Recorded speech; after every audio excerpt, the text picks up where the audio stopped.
Everybody's got a price for the $1 Million Man. Who's that kid? Nick. He looks like Beaker from Muppets. The one on FS1, Nick Wright. Yep. Yeah. I got something. That's amazing. I did not even.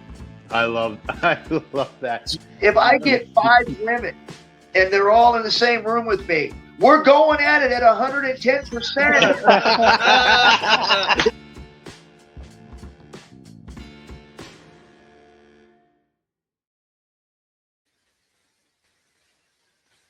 What's going on, everybody? It's the Lazy Booking Podcast live on A2D Radio.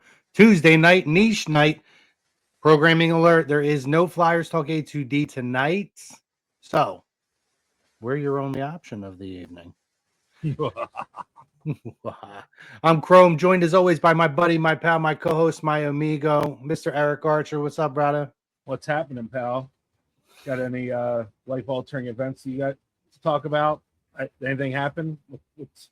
Yeah, man. Not a lot going on with you, right? No, yeah. Not a ton. Just a little engagement. Got engaged this weekend in New York at Central Park. It was pretty awesome.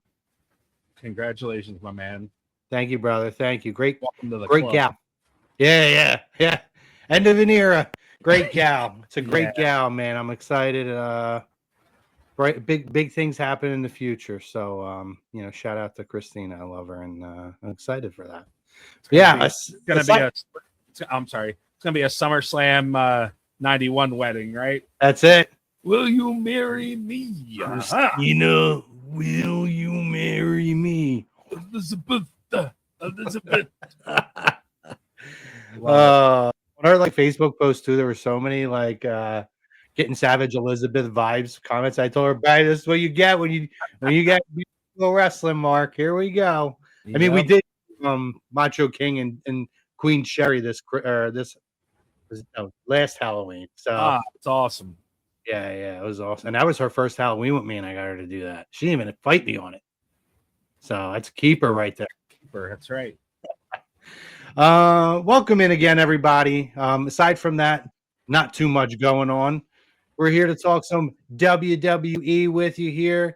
First and foremost, we got to show some love to our doctor, Dr. Paul Vidal at Specialized Physical Therapy, physical locations in Burlington and Cherry Hill, New Jersey. You can find them on the web, specializedphysicaltherapy.com. Any long-lasting pains, any physical issues, anything brand new that's come up, contact him and his award-winning team. They'll take a look at you. They'll get you in there, and they'll get you set up on a program to get you back feeling your most physical weakness. Specialized Physical Therapy. Welcome. Eric, not a very active week coming out of the Royal Rumble. So we decided this week, let's take the opening topic a little bit of a different direction, right? I mean, we're going to talk current, right? Because we're going to talk about the one main event that we are sure of. But we want to compare it up to its potential for all-time lastingness, right? All-time lore, if you will. So our opening topic, brought to you by our doctor, Dr. Paul Vidal, is CM Punk versus Roman Reigns has the potential to be a top 10 all-time WWE WrestleMania main event. Agree or disagree, wherever you're at, Facebook, YouTube, X, Twitter, comment in, give us a like, give us a share, give us a follow, subscribe, whatever it is. Most importantly, join our conversation. We want to know your thoughts on this and everything else that we're going to talk about tonight, which you'll see scrolling right across this bottom line here. We're going to talk about Bron Breakker and the injury, which seems to be devastating at this point. Who's the masked attacker? Excuse me. Who is the masked attacker? As well as the men's Elimination Chamber qualifying matchups so far. We're going to recap them and talk about the upcoming ones. And also, let's just get out of the way real quick now. That Javon Evans OG cutter, holy crap. That kid is special. And I am so excited to see what he's going to. This is just scratching the surface, and he's already making all-time moments. Eric, your thoughts on that real quick before we dive into our main topic. What else can I say? I don't think there's anybody in the business besides him that can perform that. And hats off to one of the Grande America. I forget which one it was, but hats off to him with the timing, because the timing. I think it was Tyler Bate. Yeah, so the timing has to be perfect on that, right? So it takes two to tango, but props to Javon for pulling that off. But the timing just has to be impeccable on both ends. But yeah, just incredible, and looking forward to seeing what else we get in the upcoming months. Yeah, and listen, we've seen it too. The difficulty level for a guy like Orton, he's for the most part, like 98% of the time, nailed the timing of one of those kind of big epic moments. But there's times where it doesn't, and we've seen Cody try to do the Cody cutter. What was the thing with him and Carmelo when Carmelo first came up? They did something with a springboard, and I think he went for the Cody cut or whatever happened. Their timing was off. It is, and Cody is as professional as it gets. And so you could see the difficulty level, and I mean that was wasn't like he caught him at the bottom part of it at the tail end. I mean, he caught him at the right moment at the exact right time, and there was no fumbling to get your arm. I mean, it was a perfect for both of them, him and Tyler Bate. Tremendous job, boys. That was a moment. Absolutely. Yeah, that'll live on. But let's dive into our opening topic, Eric. So we came up with lists, and this is where we wanted to have a little fun with it. I actually came up with a top 15. I think Eric came up with a 10 to 15 as well of WrestleMania main events. We're going to give our lists. I don't know if you ranked yours. I did rank mine. Mm-hmm. Okay. So yeah, mine are ranked. These are our ranked lists, which maybe we'll release closer to WrestleMania as well as some piece of an online content or something to see what people's thoughts are. But we ranked them, and then we want to see, could this fit in somewhere? Do we have belief that, this is my 15, but I think it could fit in at 9? Because if I think it's better than the 9, it could be better than the 9 match. Obviously, I think it's going to be better than everything under it, right? So that's the game we're going to play. You want to go first? You want me to go second? Or do you want to go second?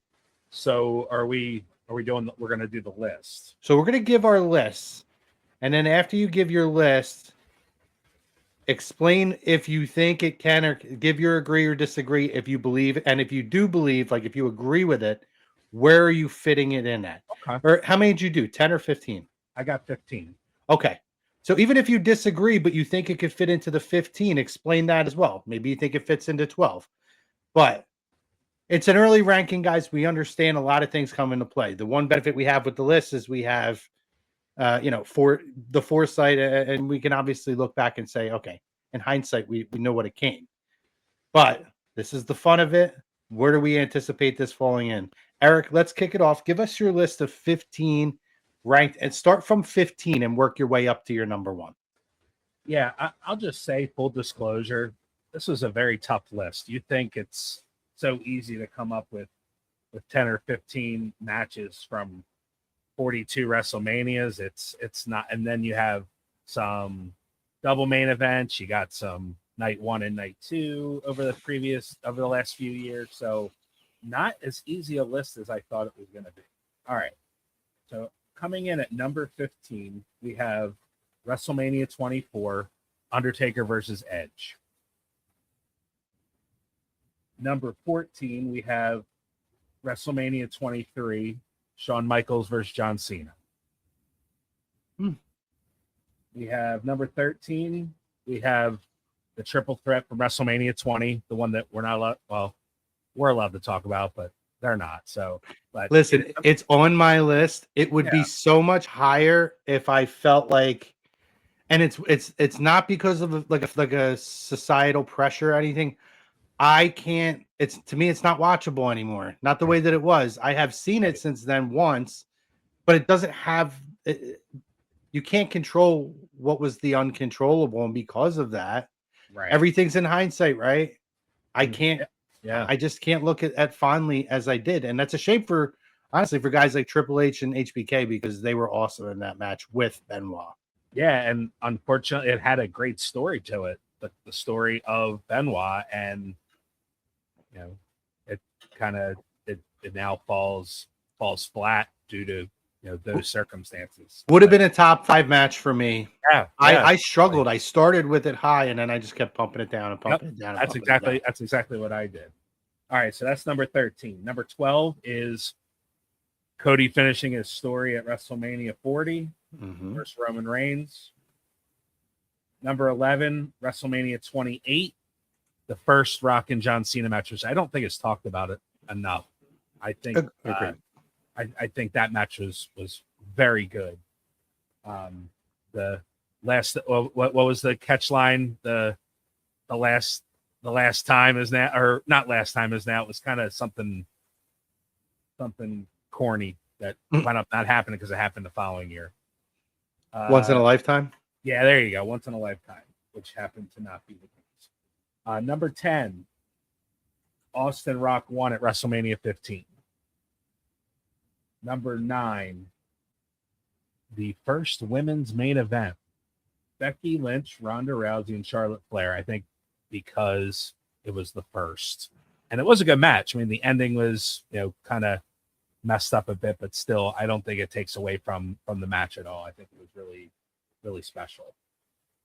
Number 8, WrestleMania 38, Roman Reigns versus Brock Lesnar for the undisputed WWE Championship. Number 7, WrestleMania 3, Hulk and Andre, for obvious reasons.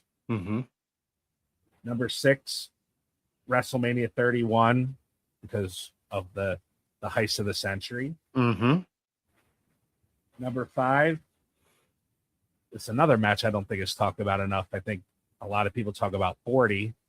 I think 39 was fantastic. Roman Cody won. And I think everybody, including myself, thought Cody was winning the match and how that all ended. And it kind of, it just, I think that match is better than 40. Now 40 is special because of the ending, and I think that was amazing. But I think 39 just has an amazing story to it. Number 4, WrestleMania 14, Stone Cold versus Shawn Michaels, beginning of the Austin era. Number 3, WrestleMania 26, Shawn Michaels versus Undertaker, streak versus career. That's enough said there. That could easily be number 1. I mean, the 3, that my top 3 could easily be interchangeable. This is number 2, WrestleMania 30, Daniel Bryan finish on the Miracle on Bourbon Street, gets the win over Triple H, gets added to the triple threat, and wins the title. And the place goes apeshit. And number 1, WrestleMania 17, Austin versus Rock. Now, of course, the end result was not what I don't think anybody had planned for. But I just remember that crowd at the Astrodome. They just ate up everything. They were still cheering Austin with McMahon and Austin shaking hands. I think that match, it also marks basically the end of the Attitude Era. So I think for me, on a personal level, that match really means a lot in that part. Now, of course, and it was a great match. A lot of false finishes and Rock getting his butt whipped, and those chair shots were just incredible. But yeah, that's my list. I'm curious to see what yours looks like. Our lists are definitely very different. Okay. There are some similarities where some things are close by, some things that are on way opposite ends of the list. Okay. And some things that aren't even included on my list. But Okay. I understand why they would be on your list. So I'm not like, there's nothing on your list that I'm like, this is egregious. Yeah, it's challenging because there are things is. that could easily be in the top 15. Like I think Brett Yoko was very underrated. Both of them, 9 and 10. They could easily be. I one of thought them 10 on there. was terrible. I think the story of 10 over the match quality, because it was kind of like his losing the first match, coming back and winning that match. I think the match was not good, but I think the story was very good. I felt like 10 was killed right away for me. I don't think WrestleMania 10 is a good WrestleMania at all. Not even the first match. I like the opening match. The opening match is great. The ladder match are great. Everything else stunk. Even Savage Crush, Yeah. it was underwhelming. It's Savage's last WrestleMania, so that's like important. But like the Luger, the coin toss, and the double, it was so terribly overbooked. I can't. I'm with you on 9. I think 9 was very good. I think the execution of 9 was good, and I'm in the minority of. I loved the finish, the first heist of the century, which was Hogan swooping in and doing business, brother. It's all business, brother. Nothing personal. Sorry, Brett. I don't hate your list. We're gonna definitely have some, which is great. That's why we do this, right? It opens up the conversation. Real quick, we did have a couple comments. Divine chiming in. What's going on? Don, our guy. What's up, brother? Pistons are rolling right now. Yeah, that big. They belong in WWE after that fight last night. Rosca saying it's all about the. Yeah, I know. Rosca saying it's all about the Rams, except it's not, because the Seahawks are the champions. Dynasty says disagree to the poll. It has the potential to be a top 10 build, but I just don't see it being a top 10 match. Fair. I think it could. Dynasty says, as great as it was, 25 is still better, but to be fair, it didn't make him. Yes, and that's a key factor in this. I can tell you right now, if WrestleMania 25, Undertaker and Shawn Michaels was on the table, that would have been my number one. I think it's the greatest WrestleMania match of all time. Savage and Steamboat would be on that list, but they didn't main event, right? But 26 was tremendous, and I'm going to explain why I have 26 on my list and where I do as well. But all right, Eric. So we got you there. You got me. Okay. Yeah, we're good. Now, I was going to say another one that I love, and you know how I love 8. I love Randy Savage, Ric Flair. It was a double main event, but it wasn't the last match. I felt like that was like the exception because it was billed as a double main event and they didn't do a 2-night thing. You could have thrown it in there. I personally didn't. I still didn't see it that way because I would have put it on there. I think it's just on the outskirts of my 15, maybe 16 or 17. All-time match, though, for WrestleMania, for sure. But you are right. That could have been on that list, I think. So in regards to the poll, do you agree or disagree that this has the potential to slip into your top 10? I think I'm with Dynasty that it can be. It absolutely can be. If we get anything like the promo last week and that stuff continues and builds up and the match itself, they just beat the living hell out of each other. I think that would go over better than a regular wrestling match. Mm-hmm. Just looking at my list, I don't think it could touch Hulk Andre or a Seth Cash In. I mean, I could see it maybe in the lower 10 and the 15, maybe. But I do think that if they continue to build off of what they did last week, and real quick, these people that expected Roman to be here every week, and I said it last week, you're not going to see him until after Chamber. Like, that was obvious. Mm-hmm. So shut up and enjoy the ride, because it's gonna be good TV leading up to WrestleMania, and it'll be great. But anyway, I think it can be in the top 15. I don't know, and maybe 10, like at the end of 10. So I'm gonna disagree to the poll. but I do think it has the potential to be one of the better matches over the last. I mean, I don't see it. I just don't see it being better than Roman Cody. I just don't. So, do you have it as something that could break your 15 list, or do you not think even that? It can. So where would you slide it in on your list? In between what two matches would you slide it between? I'd probably put it.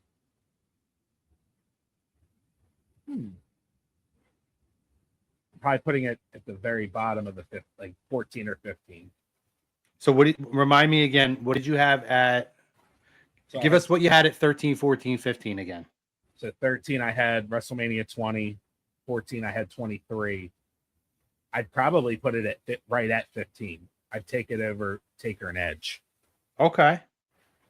I definitely think it's going to be more, I guess, monumental in the long term than that. In fairness, I know that was a great match, but when I went through the list of like true main events for WrestleMania, I completely forgot about that match. So like for me, obviously, spoiler alert, it's not going to be on my list. But I don't think that's a bad spot. I mean, top 15 is not bad, right? No. Over 42 WrestleManias and how many years now? We're going on year 7 with double night manias or double night main events. Yeah.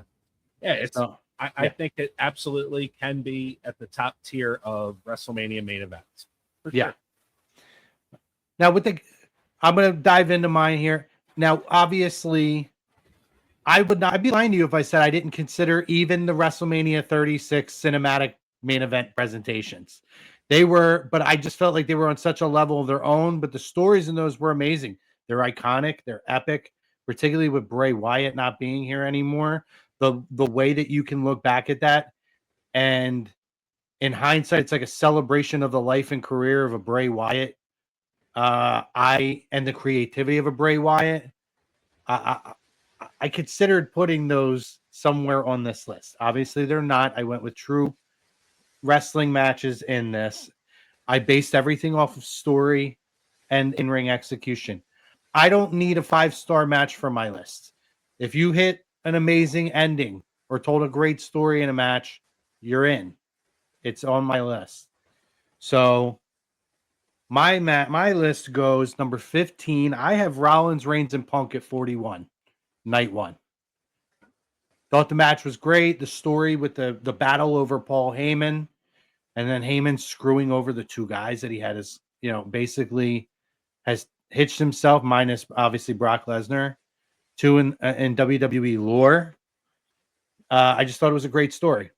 And I thought that I will tell you, when I have the double main event nights, night 1 is overwhelming on my list. I don't even know if I have any night 2 main events on here except for one. So my number 14 is the first tag team championship match to ever main event WrestleMania. I have KO and Sammy versus the Usos at WrestleMania 39.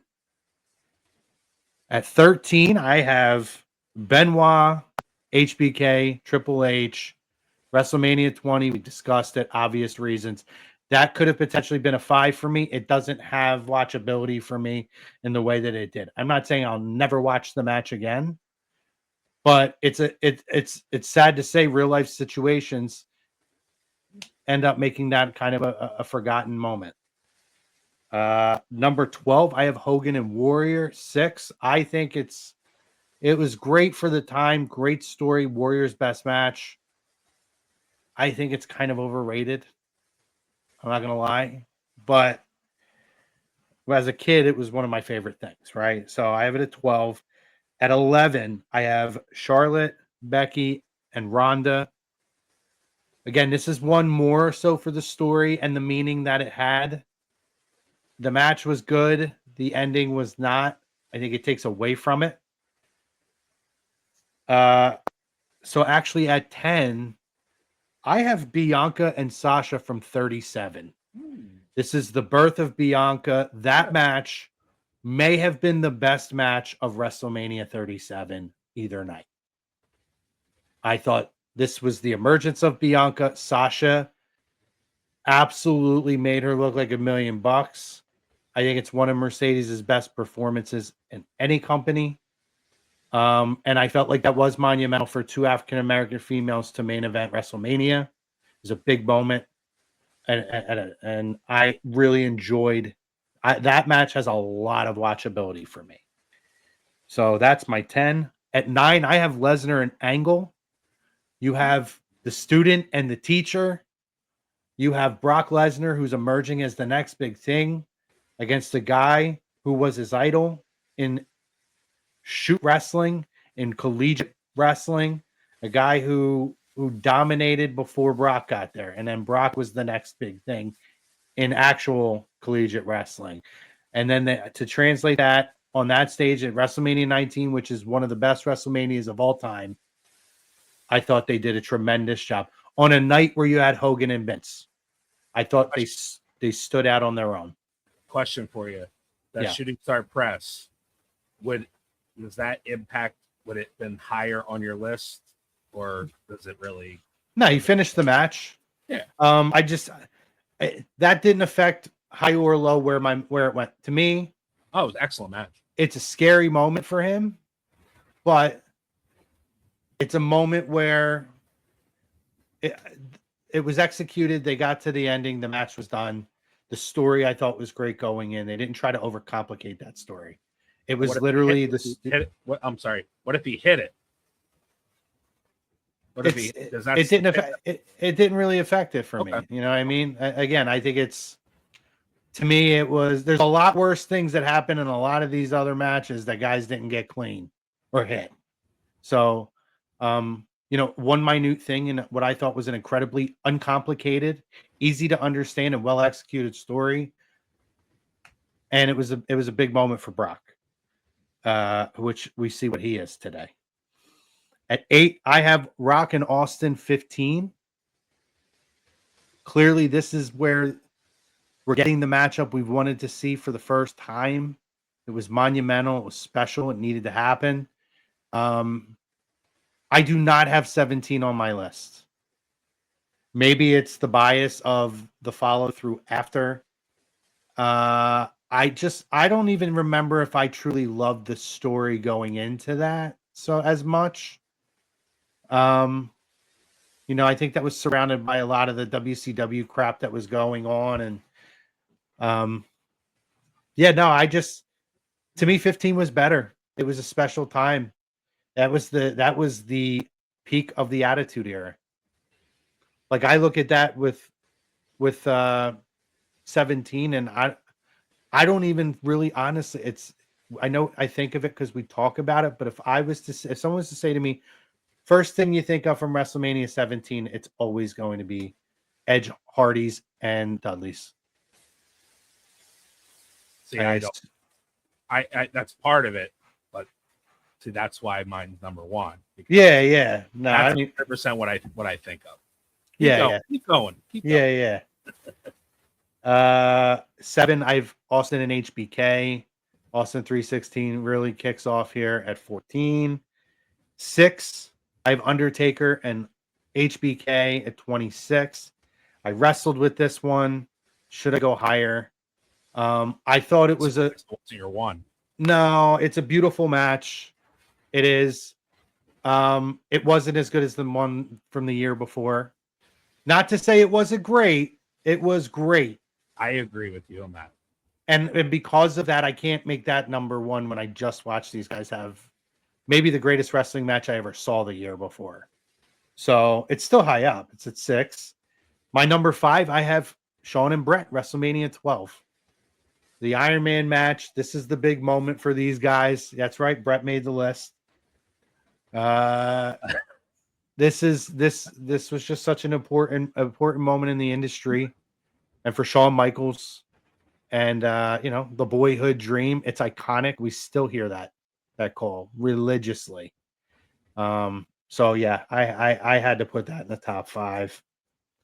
Number 4, I have Reigns and Lesnar 31. Obviously, the heist of the century. I can make the argument at WrestleMania 31.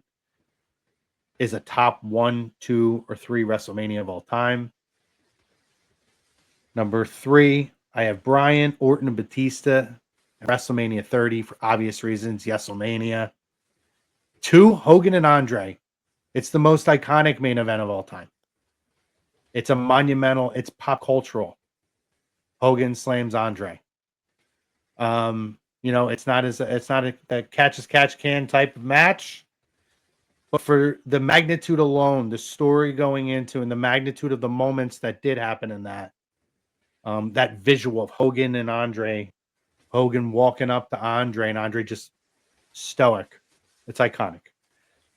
I have Cody and Roman 40 as the number 1 main event. I do. I think the story was perfect from start to finish. Coming out of 39, we were so upset that he didn't win that match. And we almost didn't get it the following year. But the way and the path after the fact that we got all the way to WrestleMania 40 and how that extra year in hindsight of the chase, I think, made Cody Rhodes. I think he would have been great coming out of 39. But I just felt that story at WrestleMania 40, the execution of everything, pulling all the partners into it, the different pieces of those who were affected by the bloodline over time, it was tying a 4-year run and story for Roman and then Cody's entire WWE start to then into a beautiful package. I don't know that when you're doing story and execution, there has been a better story better than WrestleMania 40. And yes, I do believe that this could move in. I'm going to agree to the poll. For a lot of the reasons why this is a story, this is my number 1. They already set the tone. We're going to go back to 10 years on Colt Cabana's podcasts. We're going to go back to War Games. We're going to go back to WrestleMania last year. And, 2 or 3 years ago when you came back and that time you took away when you went to the other company, they're diving right in head first on all of the baggage on both ends. And I think it's tremendous. That is what makes a WrestleMania main event feel epic and special. That's something that can carry us for 2.5 months till we get to WrestleMania, or 3 months till we get to WrestleMania. So if I was to slip it in somewhere, I could put it behind Rock Austin 15 and before Lesnar and Angle 19. So that would be 9 on my list.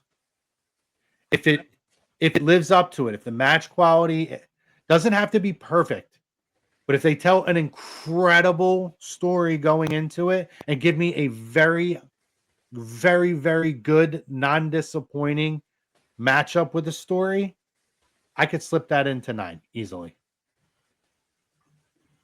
Yeah, I don't disagree with much on your list except for the Austin Rock stuff, but I understand why. But we definitely had a lot of similarities on our list as well. Yeah, I mean, some things are kind of all over in different places. Yeah. Ooh, our chat was flying. Ah, nice. Yeah. What do we got? Let's pop them up, catch them up. Rue jumping in here. Only February 10th, and the heat is off the charts. Nearly 2 more months to build Punk and Roman. I think it'll no doubt be an all-timer on heat alone. It's going to be good. Agree with you on that, Rue.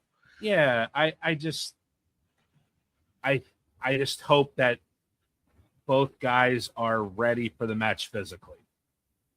And if this match would have been a few years ago, there'd be no doubt in my mind that this would be a top 10 match. I just hope that both guys are physically ready. I mean, we've seen Punk. He's wrestled some very good matches in the last few months.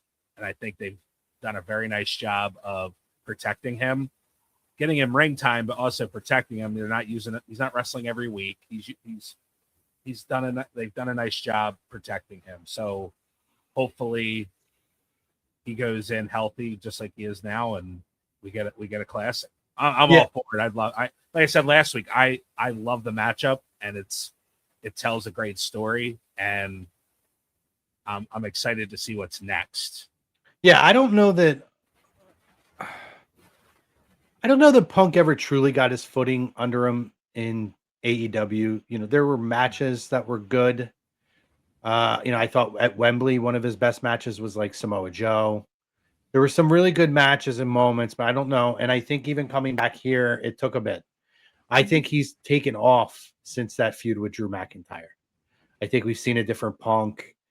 And, you know, the one thing that, you know, myself and, you know, our old buddy Nick, we've been saying this for years. And I've said it on this show for the last 8 years. When people would comment in and dump on Roman, tell me a bad main event or tell me a bad pay-per-view match that Roman's had. Never. I'm not saying all television things were great. You know, we had dog cans and everything, dog food and everything else. But I'm even going back to like the Shield. Tell me a bad main event that Roman Reigns has had. There's never been one. He just puts on great matches. And particularly with guys that he could tell stories with. I mean, my expectations are high for this, and I think that, you know, as yours are too, it's justified for us to feel that way. Dynasty saying Boneyard low key top 10. I love the Boneyard match. Greg chiming in. What's up, Greg? He says, dudes, agree to the poll. I don't know if it becomes a top 10, but absolutely has potential. Yeah, absolutely. What's up, Brad? Brad, appreciate you coming back. Brad drops some things. Brad says, your thoughts on Punk versus Finn Balor elimination chamber. Please let me go. Please let me go. Let's get through the comments. We're going to get into that because we're going to be talking about elimination chamber a little bit at the end. Are you off next week? You're not here next week, right? I'm here next week. It's the following week. That's right. Okay. Yeah, we're going to get into that. We will. I don't know if we'll dive too much into that one, Brad, until maybe next week. But we'll talk about Punk and Finn in a few minutes. Benoit Angle at 17 was great. Yes, it was. 17's my probably the best WrestleMania, but not my favorite to watch. Yeah, I mean, I think there's an argument for greatest of all time. I put that in there. I really think that 31, if you watch 31 beginning to end, 31's up there.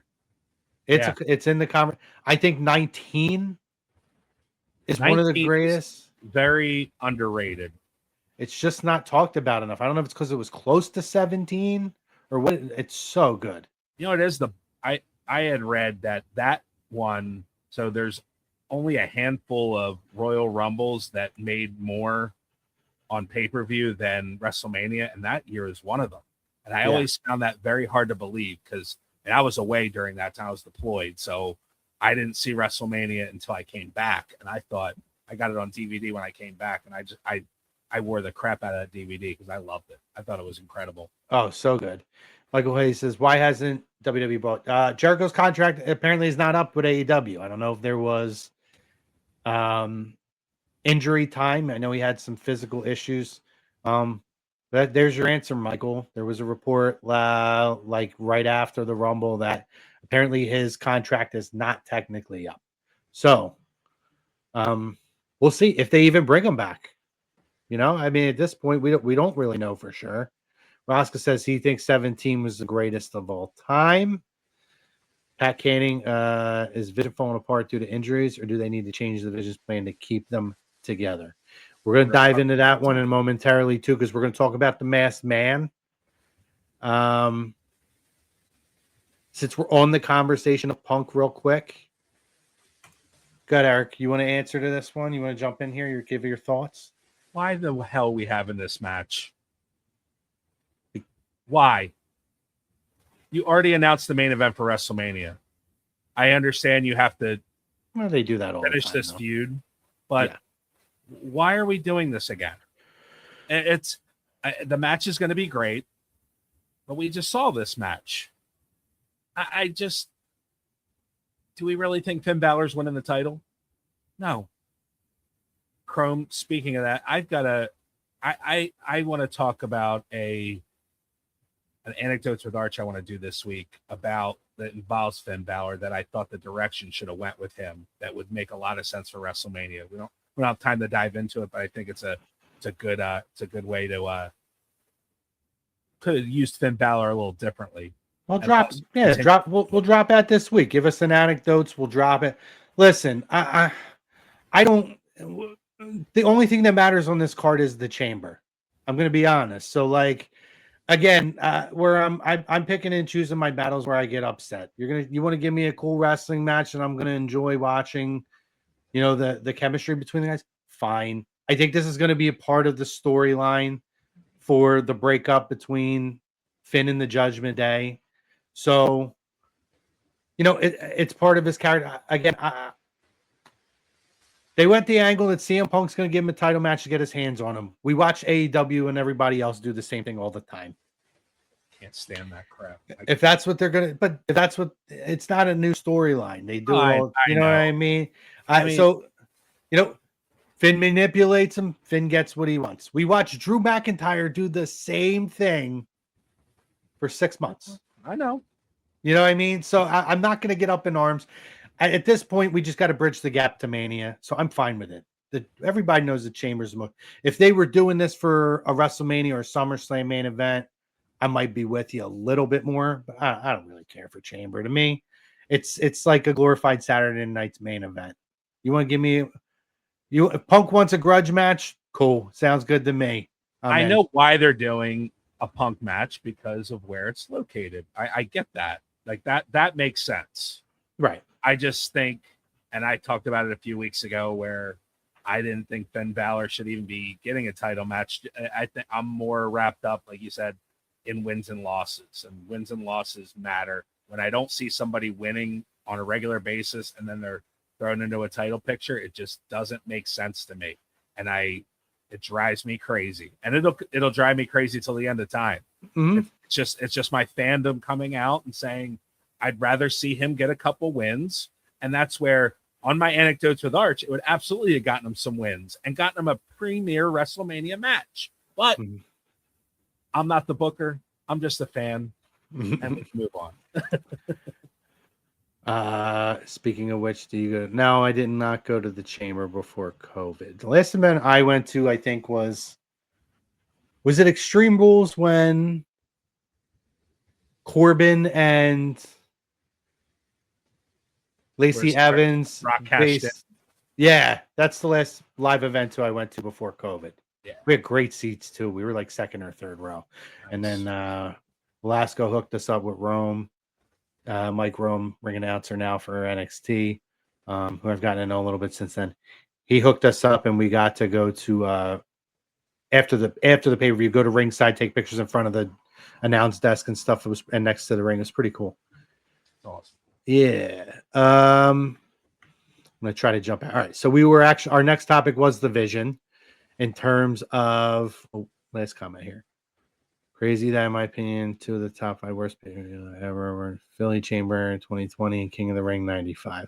You didn't like King of the Ring 95? You didn't like King Mabel? Brakeman says, can't really judge if it's top 10.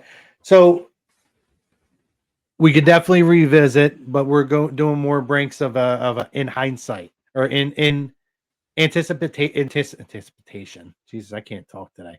Anticipation of what is its potential? It could be. Could be. I think this is what the question was, right? Let's check out my math. Yep. Has the potential. So we didn't say it is. We said could be. But getting back into the comments here, Pat Canning asks about wait. Not only Savio. Oh gosh, yeah. Times. Yo, don't talk about Big Daddy V Vis. I love me some Vis. Pat chimes in. This is our next topic here. So big news, Bron Breakker. It sounds like he's going to be out longer than we thought. Sounds like he's done for Mania season. So maybe this is an explanation as did they say this had an effect on why they executed Rumble the way that it did? Or did he get hurt after that? I think they said that he got hurt flipping the table after Rumble. Okay. But I could be wrong. But Yeah, it's devastating. But Well, like Heyman, I mean, and again, it could be storyline. Heyman said he was working out, right? And he overexerted himself. So I don't know for sure. I mean, I watched him flip the table. I didn't see nothing. I don't know if that's true or not. That could be a fan spec. I don't know who reported that. Was that Meltzer? I don't even remember. Oh yeah, Be something to say, but either way, it's a devastating injury for WWE. It's a devastating, like this whole Vision storyline just seems to be snake bitten because Seth gets hurt. They have to move up the breakup of kicking him out. Now you just came out of this incredible storyline with Braun, has a great main event with Punk.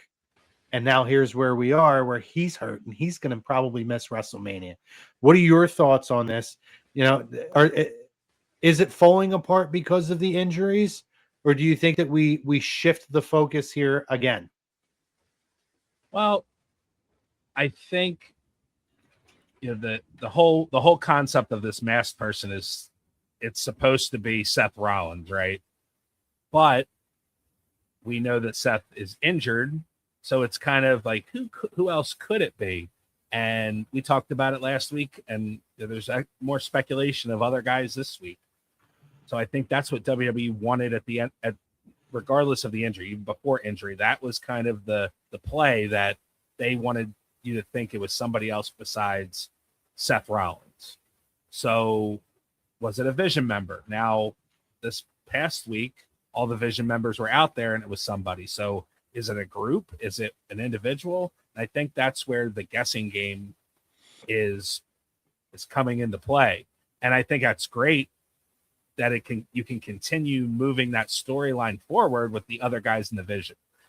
I mean, I don't know about you, but Bronson Reed has kind of been lost in the shuffle since he beat Roman Reigns. Was that SummerSlam? Or was it was somewhere in the summer or in the fall. He beat Roman Reigns, he pinned him, and hasn't done anything since. And Bron Breakker's been the one that has gotten all of the momentum. He got the win at War Games. He became the number one contender. And now we are sitting here, and now there is no Bron Breakker. So who do you go to next? I think you have to go to Bronson Reed now if it's a legitimate injury. And you could do Bronson Reed versus Seth Rollins if that's where they wanted to go. But I think what's good about not knowing who this mask guy is you can push it back. You could kind of just continue this game, and you've got several weeks to get to that point. If Braun gets better and they're just playing it as a story, then you have an opportunity to bring him back as a surprise and still get that WrestleMania match in. So I think everything you're hearing now is probably more speculation and rumor than anything. We really are probably never really going to know how long they're expecting Braun to be back. And if they think he's going to be out post WrestleMania, then I'm sure they're working on a backup plan. But I also think, thank you, Dynasty, at WrestlePalooza. Yeah, Bronson got the pin on him. So it's like, he hasn't really done anything since. So, and I don't think they're going to save it for another faction. They're already deep in this. It's probably a little too late to do that.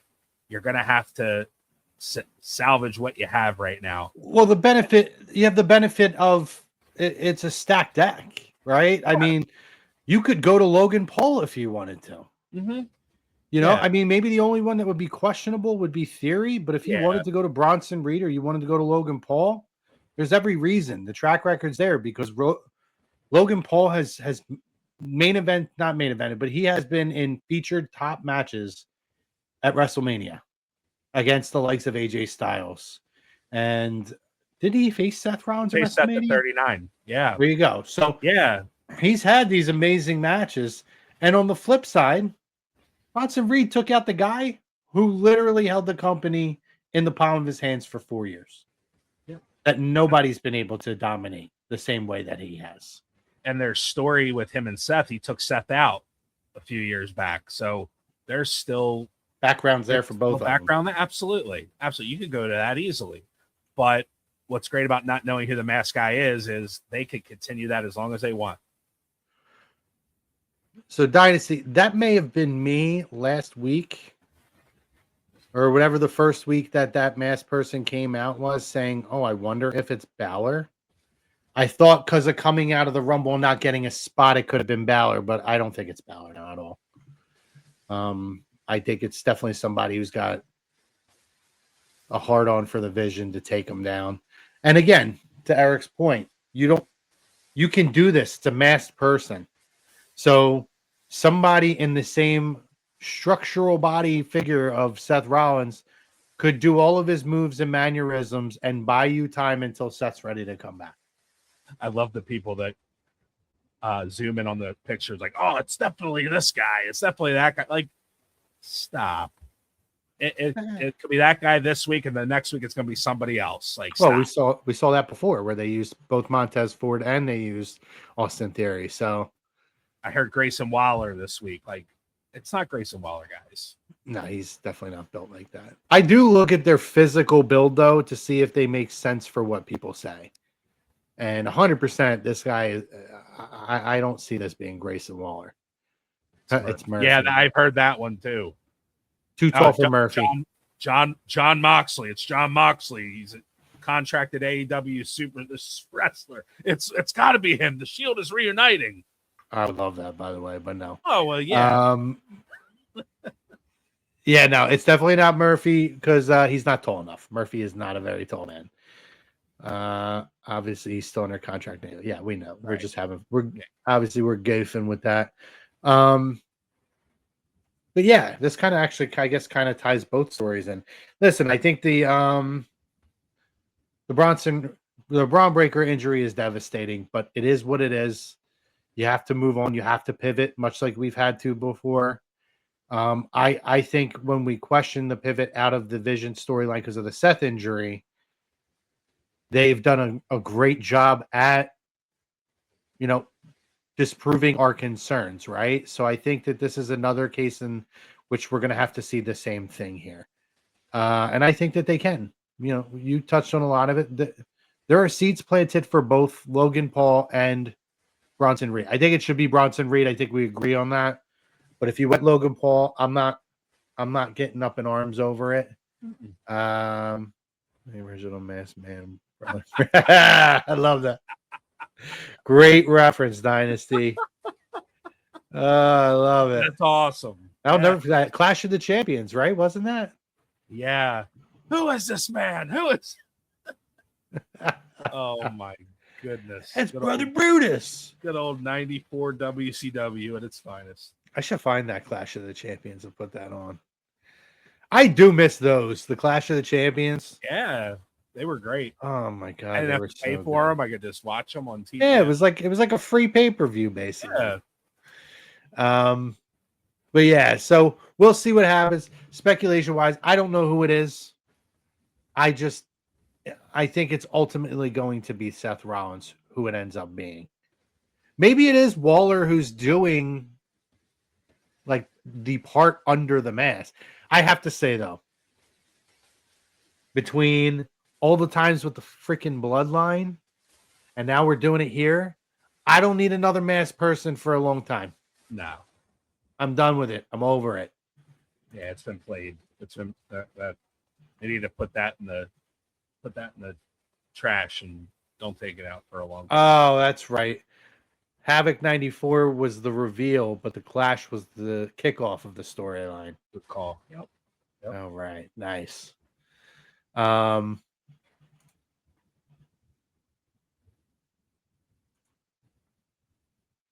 I think our next topic is what? Okay, so we're at Elimination Chamber now. Your thoughts on, I think what we have LA Knight and who's LA Knight qualified, and there's other qualifying matches next week, and then there's some this week. So this week, is LA Knight the only qualified man? I think so. Really? I thought there was two. I mean, you're probably right. I will be honest. Aside from Cody Raheem Rhodes on SmackDown, I thought SmackDown was I I really couldn't remember what happened on SmackDown this week, and I tried so. And I didn't watch it till yesterday, and I still can't remember what happened on SmackDown. That's how uneventful it was for me. Yeah, and Cody talking about Roman and Punk talking about him. They didn't mention him at all. Nope. So it's like, what are you talking about? And our buddy Nick was saying he went into business for himself, but isn't WWE scripting their promos now? So I don't think he's going into business for himself. Maybe somebody wrote it for him or something. I don't know. Yeah. Randy Orton. Very weird.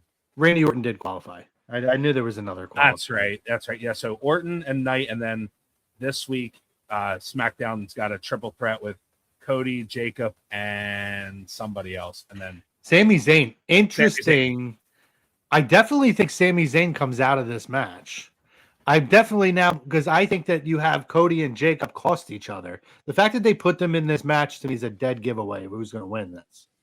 I think we might get that Sami Zayn moment at WrestleMania 42. I can't remember what the hell I'm at.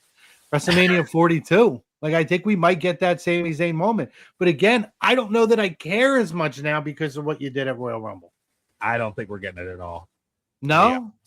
I think Drew cost Cody again this match. I think it continues that. Well, I'm saying Sammy. I know, but I'm saying he's going to cost Cody, but I think Jacob's going to win the match. Really? Yep. Not Chamber, the qualifying match. Right. I feel like if Cody or Jacob win, then they have to win the Chamber. I feel like with Cody, I mean, it does make sense, I guess, but I think Cody, I think it's going to be continuing to get screwed over. He cost them the Royal Rumble. Now he's going to cost them the qualify. I think it's just continuing the uphill battle to get back to WrestleMania for Cody. And I think it could be at the sacrifice of having Jacob win or maybe Cody gets distracted and either Jacob and Sammy fight it out. Whoever wins takes the pin, but I don't see either one of them taking a pin either. That's the thing. Like, one of them's got to pin Sammy, I would think. I just don't see either of them taking a loss either. That's why that's my mindset of Jacob winning and pinning Sammy. Well, listen, I mean, Cody could hit him with the Crossroads, pop up. All of a sudden, you get the Claymore, takes Cody out. Sammy then ends up jumping on the pin, or you get like a stunned Jacob. He's in the corner. He hits him with the haluva kick, and there's a way to do it. I feel like if Jacob or Cody moves on, they have to win the Chamber then, because if you're talking that's the story we're going with, then we have to have a triple threat at WrestleMania.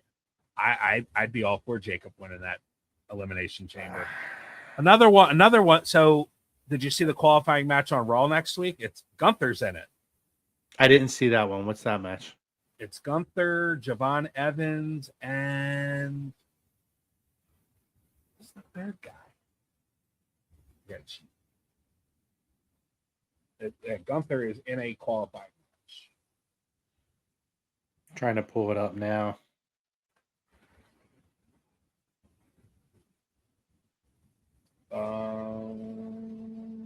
Dominic Mysterio. Oh, right. I did see Dominic talk about that. Yeah. So that one, I mean, that's another one. Like, if Gunther is going to win that match and he's in the Chamber, doesn't he have to win too? Well, no, because nobody's career's on the line. That's true. That's a good point. That's when he wins, when it's a career on the line. Now, listen, I think Sami Zayn comes out of this. Okay. I definitely think that Gunther wins next week's match. Okay. I'm curious to see. I'm not gonna dive into it now. Where they go with Gunther now, because we don't necessarily have anybody who's on the cusp of retiring that closely right now. So this is the only downside to this character. Yeah. is where do you go from here when there's nobody at the tail end at this particular moment? Maybe it ends up being Brock. Who knows? What SummerSlam is what, Minnesota? I think so. That's probably where you'll get Brock Gunther. out there. That's probably where you'll get Gunther and Brock. But yeah, we'll see. That's my two picks. I'm going Gunther and Sammy. You got Jacob. Wouldn't surprise you. I mean, I think we both agree. I'd be shocked if Cody Rhodes came out of this match. Yeah. Jacob and Gunther probably. And then the women. Has anybody on the women's qualified yet? Yeah. Rhea Ripley qualified this Rhea, week. Rhea. I see people complaining about her being in the chamber and she's a tag team champion. She's only the top woman on the roster. Oh, well, that's just stupid. Like, I am very unhappy that Tiffany Stratton is in this chamber oh, you knew she was going to be in it. at the expense of Lash Legend And Chelsea Green. Yeah. and Chelsea freaking Green. What are we doing? I wonder if they're going to do like a redemption, like to get that last spot where they. I hope. There is no difference to her character, by the way. No. It is the same thing. Yep. So why has she been out for all this time? Why do I care? We didn't bring her back as a heel. I would have been all in. You brought her back as a heel. Yep. And guess what? Fumbling through some spots again this week, so the in-ring didn't get so much greater. I don't want to hear no bullshit about Tiffy time. I don't care about Tiffy time right now. You had Chelsea. Chelsea time. It's Chelsea time, and it's Lash Legends time right now. I think Lash is awesome. I mean, listen, as much as I love Chelsea, I think it should have been Lash. I would love to see Lash as a dominant figure in that chamber. Oh, yeah. And we go right back to the well. Right back to the well. I don't get it. The love affair. That that they feel like this is like what we need, what we want. The reaction's not the same. Reaction hasn't looked the same for her. I'd love to be a spot on that wall hearing those conversations. Well, yeah, I'm sure we'll see it on Unreal at some point. Yeah. Yeah, it's going to be Legend Killer versus Career Killer. Yeah, I'm fine with that as long as it's not like Orton's career is on the line thing. I get that. I think we got to get Orton Cody in the ring first before we get there. Hopefully. Yeah, all this bullshit with Jacob Fatu and Drew. I would rather have Cody and Orton at Mania. You don't need anything on the line for that. Like, I don't know what they're waiting for. Me neither. Orton's not getting any younger, and it's a match clearly people want to see. You know what it probably is. They're afraid at WrestleMania that Cody's going to get booed out of the building again because they will cheer Randy. They're always going to cheer Randy now. He's at that point in his career. He's getting cheered no matter what. No matter what he does, he's not getting booed in this point of his career. So I think it could be a matter of, well, we want to make sure that Cody's protected. So we don't want to, we saw what happened last year. Like, who cares? He can survive. He's resilient. Like, put the match in the ring and see what happens. Because again, Randy's not getting any younger. We got to get this match in the ring. We don't want to run into a situation where we don't get a match, kind of like we didn't get Rock and Roman. And now, will we ever get that? Now it's, they better not make the same mistake again. Yeah, it's terrible. So we'll see what happens. Anything for the cause, Eric, before we hop off here, buddy? Nah, this was a good show. Good topic. WrestleMania is always good. We're going to be talking a lot more about WrestleMania. We got plenty of time. Mm-hmm. So, this was great, and looking forward to see what the next few weeks. See what happens. Yeah, we're gonna ramp up our Mania coverage obviously as we get closer. Obviously, we want to get through Elimination Chamber first. Next week we will have our show. Following week, we're not sure. I might take the week down. Eric's going to be away, so I think I might. I'm either. I'll make a decision by next week. I might take. Although is that going into or coming back from Chamber? That's coming. That's going into the Chamber is on the. It's that Saturday. It's the 28th.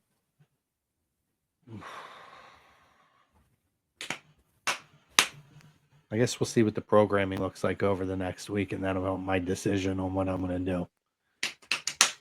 Yeah, we will keep you all posted, everybody. But Yeah, well, it's going to be I'm interested to see who else qualifies for the Chamber, and then I'm guessing it's going to be the 2 Chamber matches. It'll be Punk and Finn, and maybe one more match. Maybe we get AJ Becky, and then we get it again at WrestleMania. We'll see. why are we doing that match now? They waited too long.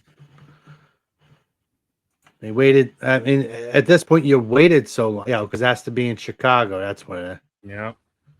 Yeah, I think that's definitely a possibility. If you're going to do it, you do it at Chamber.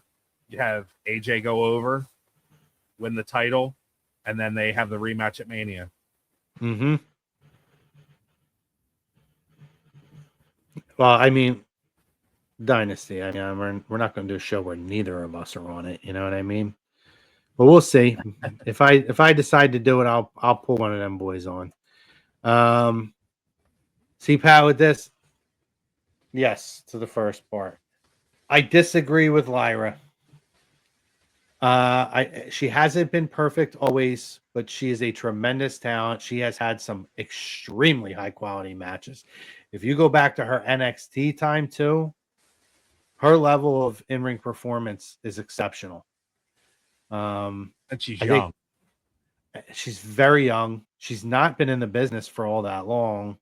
And I think part of it is sometimes it's who you're in there with. I'm very big on Lyra. I actually think they have really fumbled Lyra. I thought Eric, I thought to myself this week, maybe they should turn her heel, but I don't know if she would be believable to be a heel. No.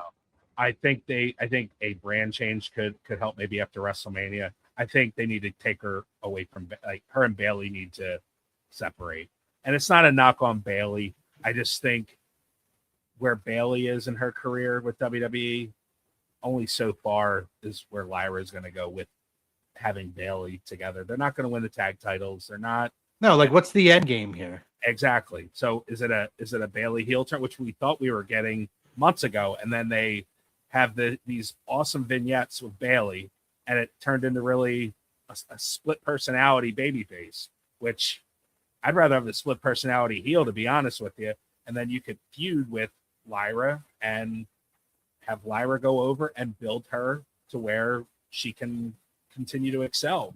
I think it kind of stopped when the affiliation with Bayley and the confusion there, like, is she my friend? Is she not? I'm done with her. And then all of a sudden we're good again. Just like, I think that really didn't help either. No, it's not good. It's not her fault. Bottom line is it had potential, but if you were never going to put them on the titles on them and really not even really keep them in the hunt for the titles, there's no point. And they made, like, Bayley like a weird character. I don't know. Yeah, Dynasty. No, yeah. I mean, obviously, if I'm going to do a show, I'm going to pull one of them on there. I'm doing one on the cruise. It's settled. No. Yeah. Right. My guest host will Lucky be man. Mickey Mouse. Yeah, lucky man. Pull Mickey on, get a cameo. But yeah, if I do a show, obviously I'll pull one of them boys on here. I'll pull somebody else on here. But yeah, anyway, good show. I think I'm ready to wrap it up. Not much going on this week, so we took a different spin on things and figured we'll throw a little bit of a history conversation in there and tie it to current. So, and I'm glad we did that. Yeah, because that was fun, and appreciate the participation. Appreciate all the chat. It's always always more fun when you get more activity. So thank you to our regulars and some of our new people. I love it. It's great. Appreciate the chiming in. Appreciate you guys joining us again as always. Appreciate our doctor, Dr. Paul Vidal, over at Specialized Physical Therapy. You can check him out on the web, specializedphysicaltherapy.com. Make sure you guys follow us and A2D Radio. Follow our Instagram handles here. Also on Facebook, on the tube. For us on the tube, if you want to check us out, like, subscribe, follow our YouTube page, Lazy Booking Pod TV. I should say channel. I guess I should edit that. Our YouTube channel. And yeah, that's about it. So keep an eye out. Arch is going to drop another little anecdotes with Arch for Finn this week. Ooh. What did I say? It was like a stat or something. Like they were making like a joke, but they were like, fun fact, Razor Ramon has competed in a Royal Rumble, but Scott Hall has never competed in a Royal Rumble. Yeah. Isn't that crazy? Yeah. He was always in that IC title picture. Or he 93 he fought for the world title. But you had the imposter Razor that technically competed in the Royal Rumble. So Razor Ramon, that was what they were referencing. They were like, fun fact, Razor Ramon has competed in one Royal Rumble. However, Scott Hall has never competed in a Royal Rumble. So funny. Anyway, ending on that little fun fact. Thank you guys, Dynasty, Pat Canning, Raska, Don, Brankman, Brian, everybody who commented, Greg. Appreciate you guys. Hi, guys. Brad. Just try and make sure I try not to forget anybody on the way. Divine. Appreciate you guys. Come back next week, same time. We'll get we'll get caught up on everything that goes on as we continue the road to the Elimination Chamber and obviously the road to WrestleMania. So for myself, for Eric, everybody here at A2D Radio, we love you guys. We wish you guys the best. As Andy always says, tell someone you love them. We out. We're out.